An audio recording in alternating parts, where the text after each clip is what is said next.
Assalamualaikum warahmatullahi wabarakatuh. Kami dari kelompok 2 Manajemen Mutu Terpadu ingin membahas hasil diskusi kami yang berjudul Filosofi Manajemen Mutu Terpadu. Baiklah, materi yang pertama yang akan saya sampaikan. Sebelumnya, saya akan memperkenalkan diri saya, yaitu nama saya Nurul Latifah, NIM A1D518057 dari kelas R002 Administrasi Pendidikan Universitas Jambi. Baiklah, saya di sini akan membahas konsep mutu. Apakah kawan-kawan sudah mengetahui apa itu konsep mutu? Ya, betul. Menurut Edward Sayles percaya bahwa percakapan sehari-hari sebagian besar dipahami sebagai absolut dan relatif. Dalam definisi absolut, kualitas adalah bagian dari standar yang sangat tinggi yang tidak dapat dilampaui. Pada saat yang sama, kualitas relatif dipandang sebagai sesuatu yang melekat pada produk yang sesuai dengan kebutuhan pelanggan. Jika dikaitkan dengan lingkungan pendidikan, maka konsep kualitas ini sangat elit, karena hanya sedikit institusi yang dapat memberikan pengalaman pendidikan yang berkualitas tinggi kepada siswa. Sebagian siswa tidak dapat mencapai tujuan mereka, dan sebagian institusi tidak memiliki impian untuk mewujudkan tujuan mereka. Kualitas juga dapat dikatakan sebagai konsep relatif. Definisi relatif ini tidak menganggap kualitas sebagai atribut atau layanan, tetapi sebagai produk atau layanan. Jika layanan itu sesuai dengan spesifikasi yang ada, maka bisa dikatakan kualitas itu ada. Kualitas adalah cara untuk menentukan apakah produk akhir sesuai dengan standar yang ada. Dari konsep relatif ini, produk atau layanan berkualitas itu tidak harus mahal dan eksklusif, tetapi harus orisinal, alami, dan familiar. Baiklah, hanya itu yang dapat saya sampaikan. Materi selanjutnya yang akan dilanjutkan oleh rekan-rekan saya. Assalamualaikum warahmatullahi wabarakatuh. Perkenalkan, nama saya Masayu Fahirati Anggini, NIM A1D518038. Di sini saya akan menjelaskan tentang tokoh-tokoh mutu. Tokoh-tokoh mutu terdapat 5 orang, yaitu W. Edward Deming, Joseph Juran, Philip Crosby Kaoru Ishikawa, dan Dr. Herman V. Dan di sini saya akan menjelaskan tentang W. Edward Deming dan Joseph Juran. W. Edward Deming adalah salah satu tokoh penting dalam dunia kualitas.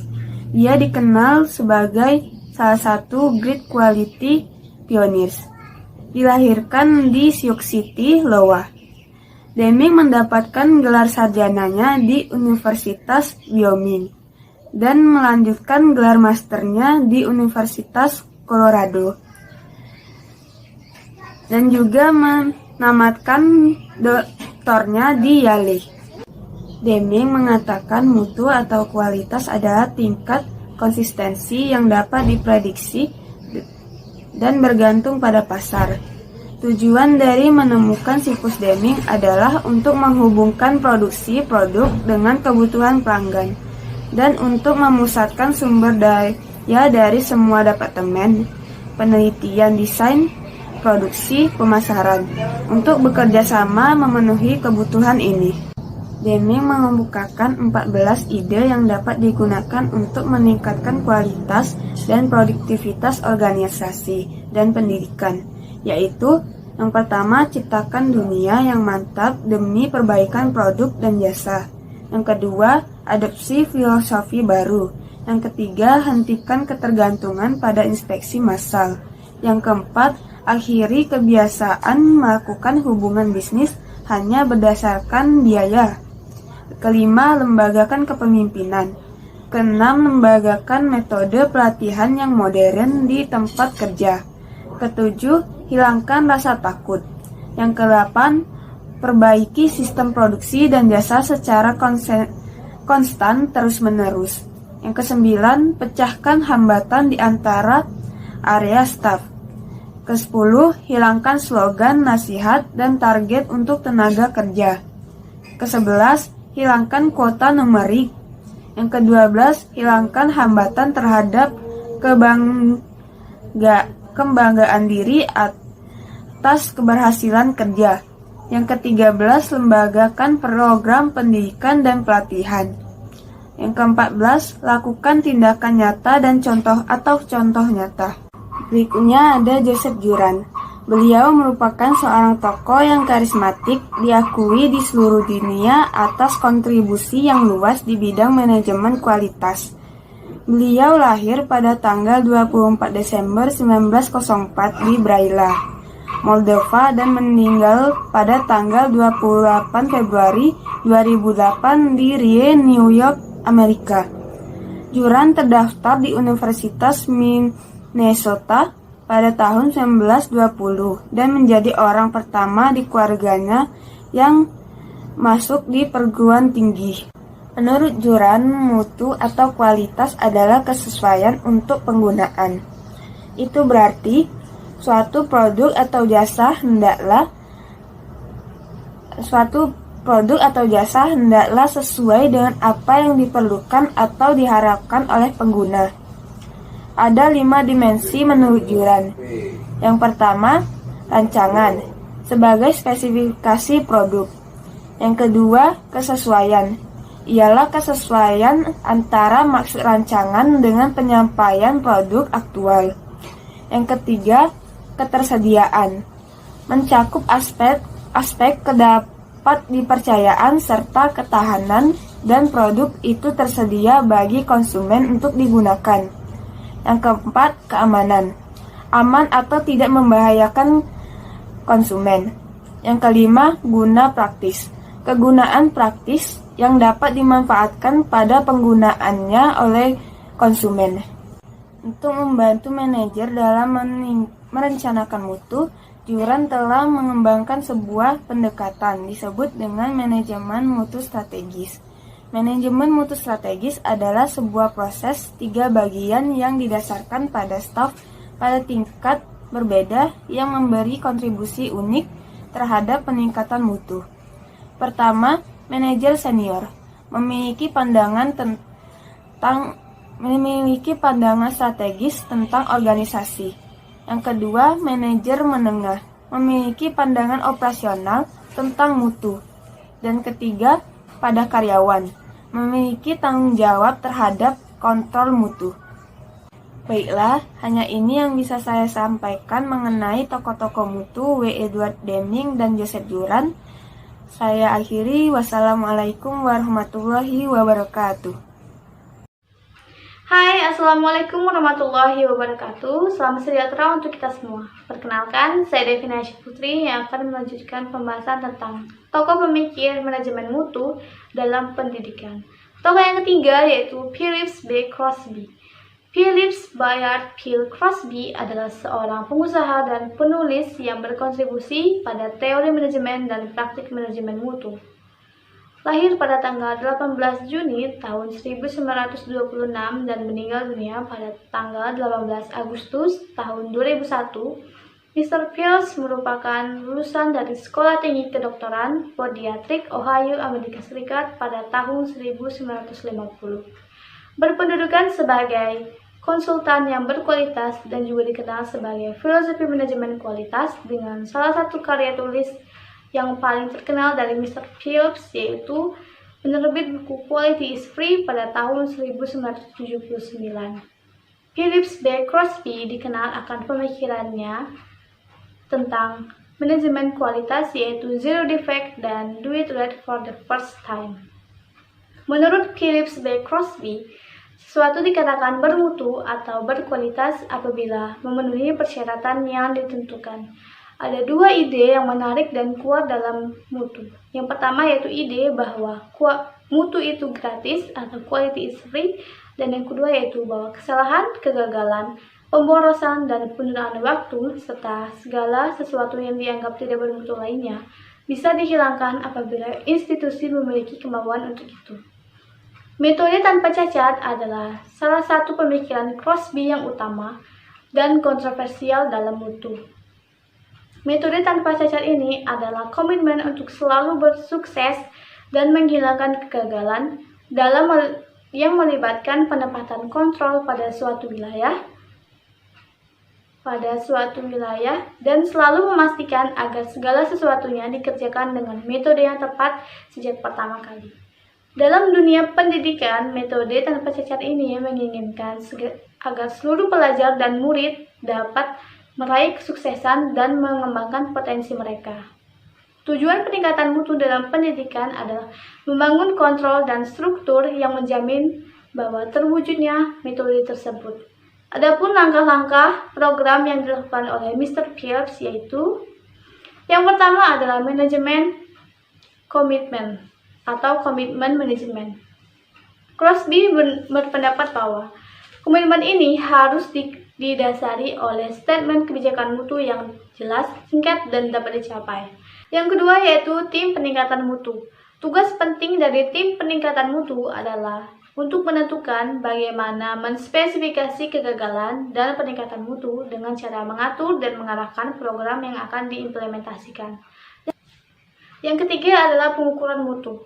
Hal ini dibutuhkan untuk mengukur ketidaksesuaian yang saat ini atau yang akan muncul dengan cara melakukan evaluasi dan melakukan perbaikan. Yang keempat yaitu mengukur biaya mutu. Mengidentifikasi biaya mutu adalah langkah penting untuk dilakukan.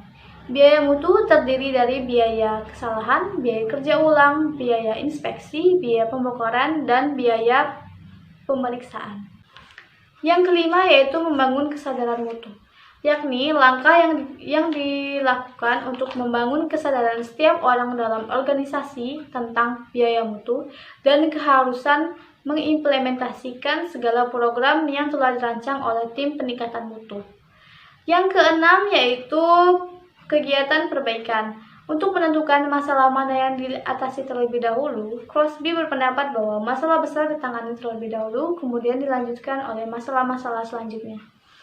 Yang ketujuh yaitu perencanaan tanpa cacat. Crosby berpendapat bahwa metode tanpa cacat ini harus diperkenalkan dan dipimpin oleh tim peningkatan mutu yang juga bertanggung jawab terhadap implementasinya. Yang kedelapan yaitu pelatihan pengawas. Pelatihan ini penting bagi para manajemen dan staf yang tergabung di dalam tim agar mereka lebih memahami peranan mereka terhadap peningkatan mutu. Yang ke-9 yaitu menyelenggarakan hari tanpa cacat. Pada dasarnya, kegiatan ini adalah kegiatan sehari penuh dalam menyoroti dan merayakan metode tanpa cacat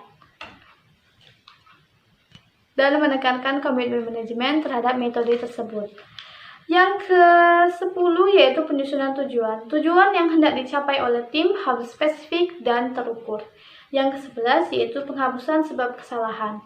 Langkah ini dimaksudkan agar seluruh staf dapat mengkomunikasikan segala situasi-situasi yang mempersulit implementasi. Yang ke-12 yaitu pengakuan berupa hadiah atau pengakuan hadiah untuk mereka-mereka yang sudah berprestasi ataupun berkontribusi terhadap implementasi program. Yang ke-13 yaitu mendirikan dewan-dewan mutu. Mengikut sertakan para profesional mutu untuk menentukan bagaimana masalah dapat ditangani dengan baik dan benar merupakan langkah yang sangat penting untuk dilakukan.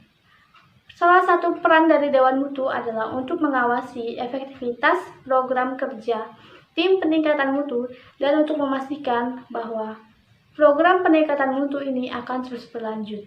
Dan yang ke-14 atau yang terakhir adalah lakukan lagi. Program peningkatan mutu ini adalah proses yang tidak akan pernah berakhir. Begitu tujuan awal telah tercapai, program tersebut harus dilakukan kembali. Demikianlah penjelasan dari saya, semoga dapat dimengerti. Terima kasih. Wassalamualaikum warahmatullahi wabarakatuh. Baik, Assalamualaikum warahmatullahi wabarakatuh. Perkenalkan, nama saya Starman. Di sini saya akan melanjutkan materi dari kelompok saya. Langsung saja, yaitu ada 4 dari Dr. Kaoru Ishikawa. Menurut Ishikawa, mutu adalah 2 tingkatan definisi yang terlibat dalam kontrol kualitas untuk memproduksi barang-barang atau jasa dengan kualitas yang dapat memenuhi standar persyaratan konsumen. Poin penting dari definisi mutu menurut Ishikawa adalah bahwa satu, kualitas setara dengan kepuasan konsumen. Yang kedua, kualitas harus didefinisikan secara komprehensif. Yang ketiga, kebutuhan konsumen dan persyaratan berubah secara terus-menerus. Oleh sebab itu, definisi mutu juga selalu akan berubah-ubah. Dan yang terakhir, 4, yaitu ada harga suatu produk harus merupakan bagian penting dari kualitas yang akan ditawarkan. Adapun langkah-langkah pencapaian menurut Ishikawa diantaranya yaitu yang pertama, tentukan target dan tujuan. Yang kedua, tentukan metode pencapaian. Yang ketiga, lakukan sosialisasi dengan pelatihan. Yang ketiga, terapkan pekerjaan. Yang keempat, lakukan pemeriksaan terhadap implementasi yang sedang berjalan. Yang terakhir yaitu ada lakukan hal-hal yang perlu dilakukan untuk pencapaian tujuan. 5 yaitu ada Dr. Armand V. Feigenbaum. Menurut V. Feigenbaum, mutu adalah produk komposit total dan layanan karakteristik pemasaran, teknik manufaktur, dan pemeliharaan, di mana sebuah produk dan jasa akan digunakan untuk memenuhi harapan pelanggan. Pelanggan adalah bagian penting dalam suatu produk. Sebuah produk akan memiliki mutu yang kualitasnya tinggi apabila sebuah pelanggan memiliki kepuasan tersendiri terhadap produk yang digunakan mereka. Dalam pengawalan kualitas terdapat 4 langkah utama yang perlu dilakukan. Di antaranya menetapkan piawaian quality, menilai pelaksanaan dan prestasi berdasarkan piawaian tersebut, bertindak apabila prestasi lebih baik daripada piawaian tersebut, dan yang terakhir membuat perencanaan untuk memperbaiki piawaian tersebut. Sekian pemaparan materi dari saya. Selanjutnya saya kembalikan ke ketua kelompok. Terima kasih. Assalamualaikum warahmatullahi wabarakatuh. Saya Feni Afrida, NIM A1D518033, kelas R002, Program Studi Administrasi Pendidikan. Baiklah, saya akan melanjutkan pembahasan selanjutnya, yaitu mengenai prinsip-prinsip manajemen mutu terpadu. Menurut Hermanto, terdapat 3 prinsip manajemen mutu terpadu. Yang pertama, yaitu fokus pada pelanggan, yaitu dengan memenuhi kepuasan pelanggan. Di dalam manajemen mutu terpadu, pelanggan itu dapat dibedakan menjadi 2, ada pelanggan internal dan juga pelanggan eksternal. Pelanggan internal berada di dalam organisasi sekolah, sedangkan pelanggan eksternal berada di luar organisasi sekolah.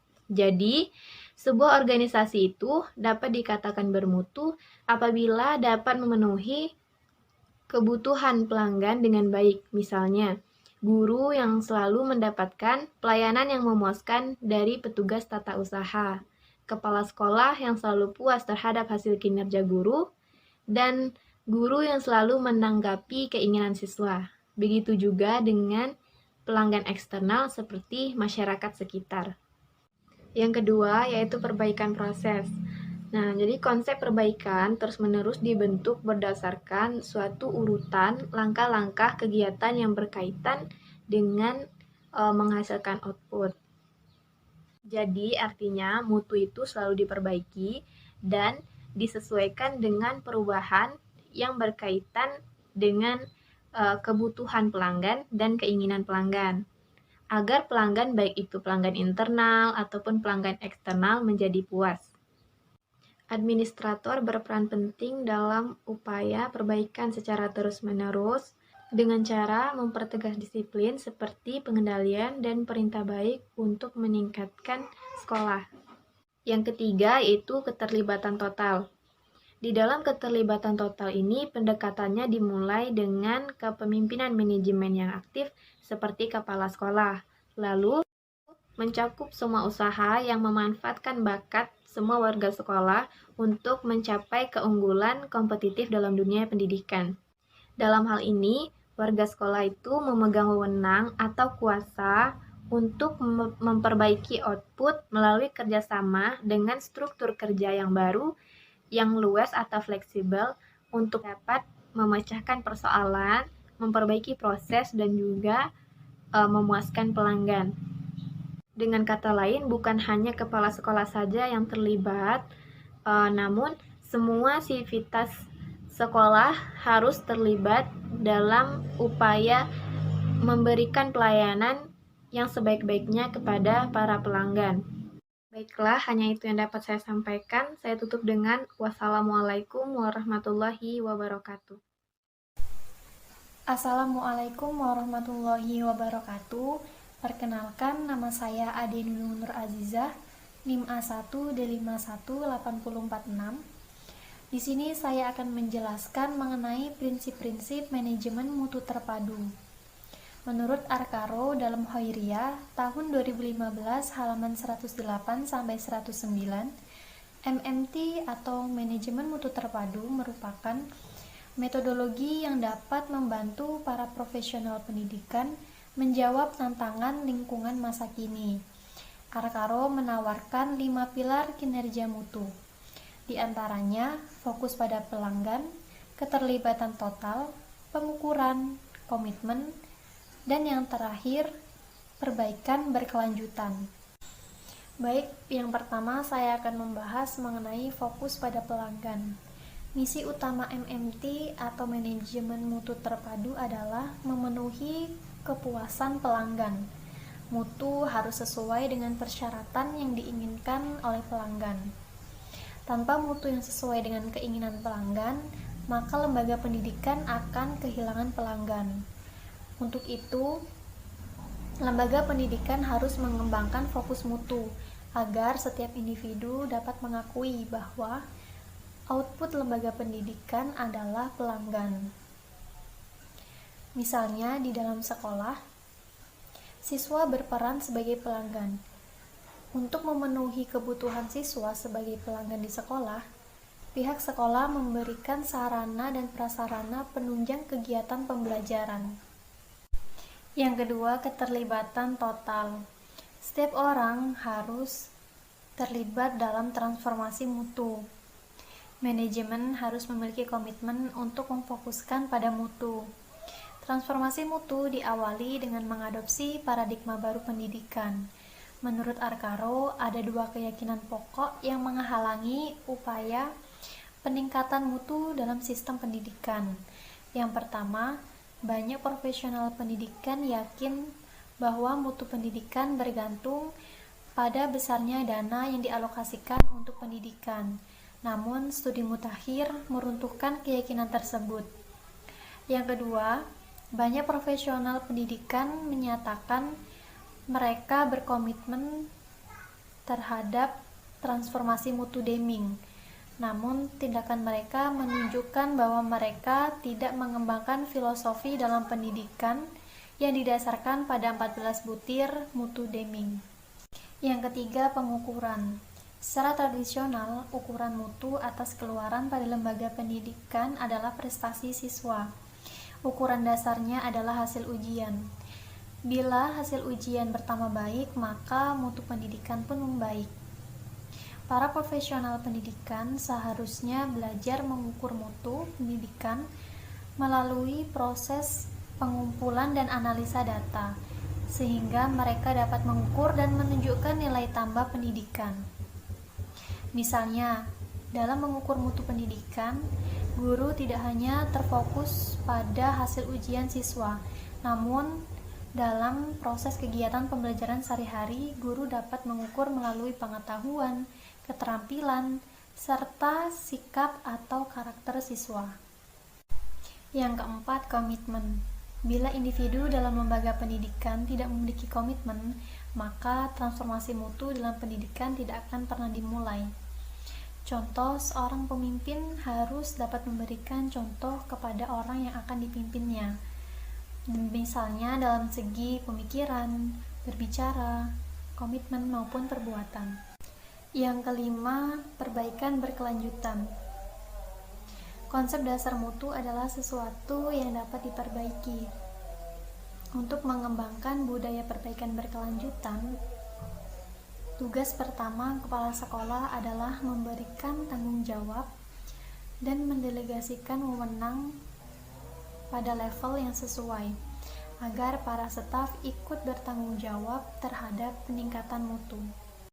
Sekian presentasi dari kelompok kami. Semoga dengan presentasi ini dapat menambah wawasan kalian.